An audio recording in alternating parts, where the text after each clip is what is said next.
avoir votre interprétation de tous ces événements, tout en n'oubliant pas non plus qu'il y a le SADC qui est là, mais pour le moment on n'en parle pas, on parle de la IAC. Je voudrais vraiment donner la parole pour essayer de nous expliquer un peu plus clairement en langage compréhensible, monsieur l'ambassadeur. Vous avez fini. Vous avez dit affirmé que le Rwanda était d'office exclu. Ce n'est pas le cas dans le communiqué final, hein, on ne le dit pas.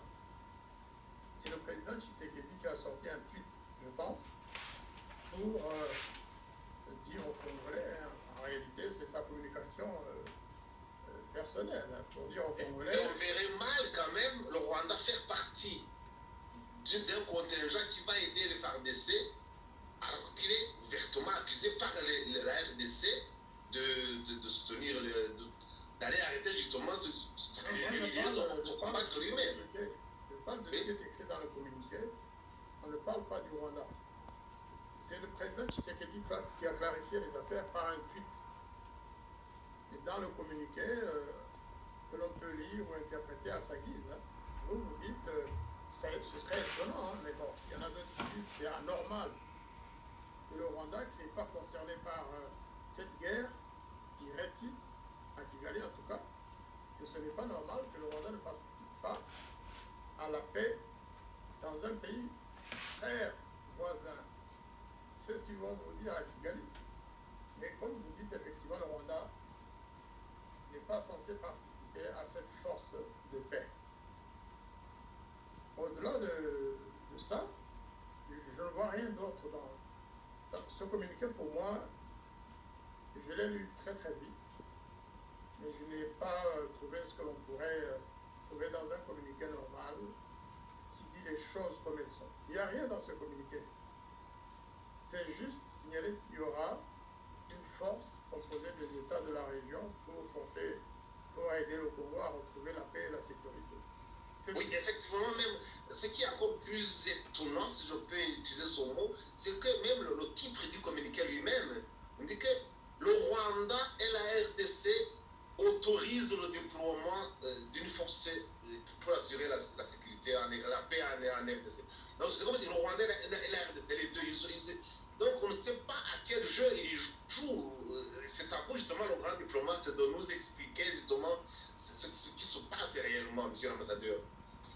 Oui, mais ce que je veux dire, c'est quoi? C'est que le Rwanda, en quoi le Rwanda doit, avec la RDC, autoriser l'intervention de troupes étrangères sur le territoire de la RDC? Si le Rwanda a été prié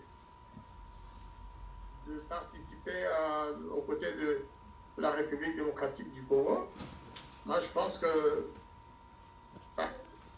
quand j'ai lu le titre, moi, c'est pas ce que j'ai lu, c'est The Third Heads of State Conclave on the Democratic Republic of Congo. Je n'avais pas bien compris que le Rwanda avait participé à donner une quelconque autorisation, excusez-moi. C'est pas comme ça que je l'avais compris. Et ça se trouve dans quel paragraphe éventuellement, pour que les auditeurs ne soient pas induits en erreur? Oui, je vais vous partager, je l'ai devant moi.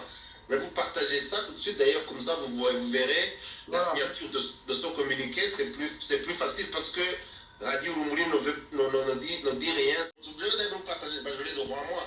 Mais vous partagez ça tout de suite, d'ailleurs, comme ça vous verrez la signature de ce communiqué, c'est plus facile parce que Radio Rumuri ne dit rien sans qu'il y ait des sources. Donc voilà, le titre dit « Le Rwanda et la RDC autorisent le déploiement des forces pour assurer la paix ». Voilà le communiqué qui est là. Et on voit d'ailleurs les différents présidents justement dont j'ai énuméré qui signent. Nous voyons ici, je vais essayer d'agrandir un tout petit peu peut-être, mais nous voyons ici le président Neva, donc Evariste Ndayishimiye. Nous voyons aussi le président Yoweri Museveni. Nous voyons là le président Paul Kagame. Et nous avons ici le président Tshisekedi. Sur une autre image, j'ai entrevu le président du Sud-Soudan. Donc, celui qu'on ne voit pas, c'est aussi celui qu'on ne voit pas, Museveni. Nous voyons là le président Paul Kagame. Et nous avons ici le président Tshisekedi. Sur une autre image, j'ai entrevu le président du Sud-Soudan. Donc, celui qu'on ne voit pas, c'est aussi qu'on ne voit pas, c'est juste la présidente de la Tanzanie. Mais on voit justement ici que le Rwanda n'a pas été pointé comme agresseur, mais ne sera pas aligné directement dans l'opération. C'est ça que je voulais souligner justement. Non, non, Célestin, ce que moi j'aimerais dire, c'est que, oui. Parce que j'ai le communiqué original en anglais, ce n'est pas le titre de ce communiqué. Ça, c'est l'interprétation de l'info de ces journalistes, mais ce n'est pas le communiqué lui-même. C'est là qu'on doit faire attention. Je ne sais pas si vous avez le communiqué. À moins que vous me l'envoyez, mais je ne l'ai pas pour le moment. On peut le voir. Mais à toi qu'il en soit, ce que j'aimerais quand même que vous disiez justement ce que vous pensiez de comment on peut interpréter tout ça en fait. C'est ça que j'aimerais vraiment qu'on comprenne. Comment celui qui est censé agresser le pays est d'abord associé à la réunion pour essayer de mettre en place une force qui va arrêter et celui qui agresse le pays, alors que lui-même il est accusé d'agresser le pays. C'est ça, cette double face, ce double jeu il me semble joué par les Dragamé. C'est un journaliste qui l'écrit, mais ce n'est pas ce qui est dans le communiqué en version anglaise. Moi, je n'ai pas vu cette formule. En revanche, effectivement, on peut se poser beaucoup de questions sur des choses qui auraient pu figurer dans le communiqué, mais qui n'y sont pas. Parce que, par exemple, on ne parle pas du M23. On ne parle pas du rôle du Rwanda dans ce communiqué. C'est un communiqué tellement général que on peut fourrer tout comme on veut. C'est pourquoi peut-être le président Tshisekedi a été obligé de corriger et de confirmer que le Rwanda ne sera pas dans la force régionale. Autrement, tout est laissé au hasard et à la volonté de qui que ce soit. Le président Kagame aurait pu sortir un tweet aussi en disant « le Rwanda va y participer ». Moi, ce qui m'a étonné avec un ami qui m'a aidé à analyser ce communiqué, c'est que c'est vrai que le président Kagame, au départ, on avait pensé qu'il ne serait pas à Nairobi, mais il a été là. Il a été présent, sans doute sous pression des chefs d'État de la région. Et tout ce qui devait être signé a été signé, mais on n'a pas parlé des agresseurs. Qui est l'agresseur? Quel est le rôle du M23? Quel est le rôle du Rwanda? Est-ce que le Rwanda est l'agresseur et le supporter du M23 comme le président Tshisekedi l'avait demandé à Nairobi? Comme il l'affirmait, on n'a pas retenu ça. Le M23 n'a pas été considéré comme un mouvement terroriste. En plus, lorsque vous lisez bien le communiqué, justement, ils disent que les personnes qui sont opposées dans cette guerre doivent se retirer de leur position. Ça rappelle ce qui avait été retenu lors des négociations entre le gouvernement rwandais et le FPR. Rappelez-vous, lorsque le FPR avait avancé, qu'il avait pris un peu plus de territoire et qu'on lui avait ordonné de reculer, de reprendre sa position ex ante. Oui, justement, en fait, ce que j'ai coupé la parole, en fait, c'était vraiment que vous nous expliquiez encore plus, c'est que nous qui étions assez âgés, qui comprenions ce qui se passait, qui comprenons maintenant ce qui se passe, ce qui se jouait dans les années 91, 92, c'est ça vraiment que nous devons servir d'exemple, essayer d'expliquer aux Congolais mais eux aussi, ils ont joué le même jeu dans les années 90 aussi. Ne veut pas dire qu'ils seront surpris de cette utilisation de soi-disant négociations, signer des accords, alors que sur le terrain, il n'y a rien qui se passe. C'est justement le changement de la stratégie politico-militaire. Donc vraiment, il faut essayer de comprendre ce qui se joue réellement, parce que ce communiqué qui a été signé à Nairobi, à mon avis, je ne sais pas s'il va servir à quelque chose, à changer quelque chose. À moins que vous ayez une autre vision, monsieur l'ambassadeur. J'ai une vision plutôt critique et un sentiment d'incompréhension. Au point 6 de ce communiqué, je vais lire en anglais, vous connaissez l'anglais, vous allez peut-être traduire pour nos auditeurs. Ils disent « The heads of state directed that an immediate ceasefire should be enforced. C'est-à-dire que les chefs d'État ont décidé d'un cessez-le-feu immédiat qui doit être renforcé. And cessation of hostilities should commence immediately. Et les hostilités devraient cesser immédiatement, including withdrawal from recently taken positions. Donc se retirer immédiatement la cessation des hostilités, et cela inclut le retrait des lieux tenus récemment. Par qui? Alors il continue. In doing so, the political process should be intensified by all parties in order to allow the citizens of DRC feel safe and secure and be able to pick up and continue their respective social, cultural, and economic activities.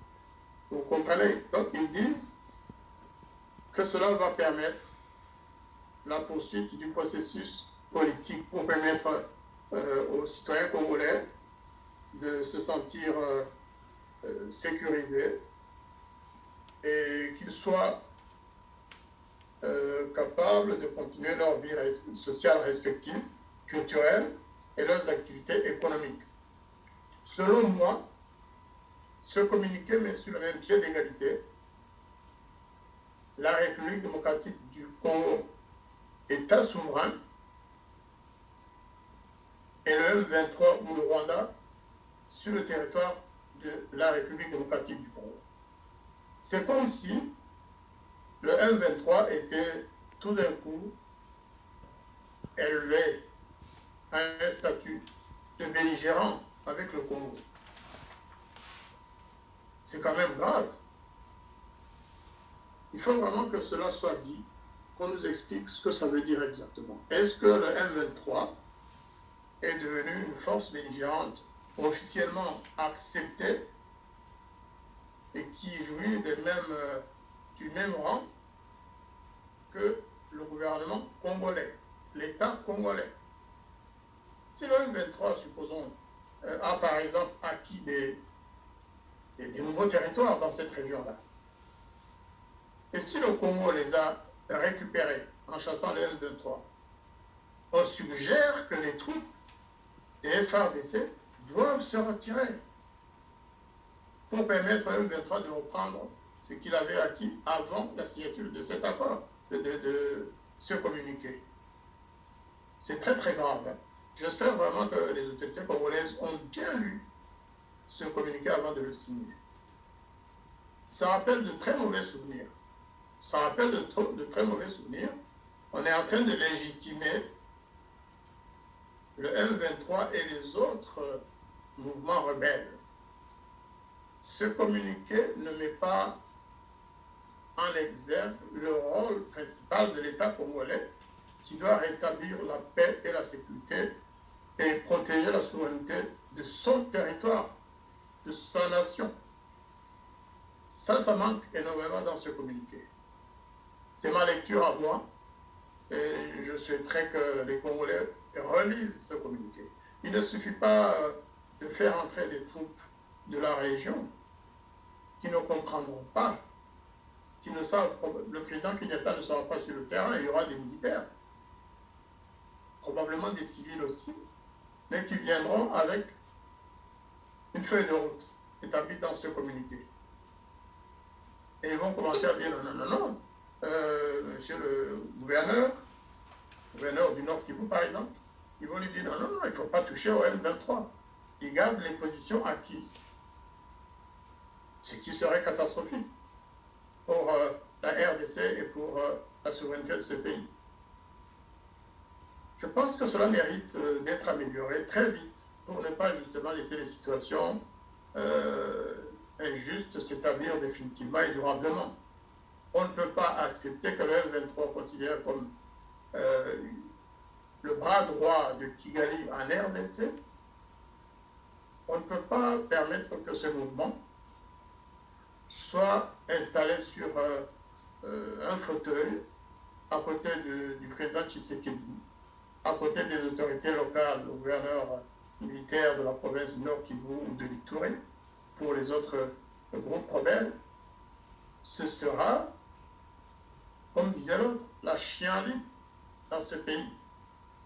C'est pourquoi moi je suis d'accord, hein, c'est pas que je prenne une position, et je partage la lecture de la lucha. La lecture de la lucha. La société civile congolaise, qui est surtout installée dans le Nord Kivu, mais aussi à Kinshasa et ailleurs, eux, ils n'ont pas applaudi des deux mains pour se communiquer, parce qu'ils ont compris les enjeux. Ce sont des gens, des jeunes, qui vivent sur place, qui savent ce que ça veut dire de garder les positions acquises. Alors que le Congo parlait d'invasion, d'occupation, on lui demande maintenant de ne pas toucher aux positions acquises par le M23.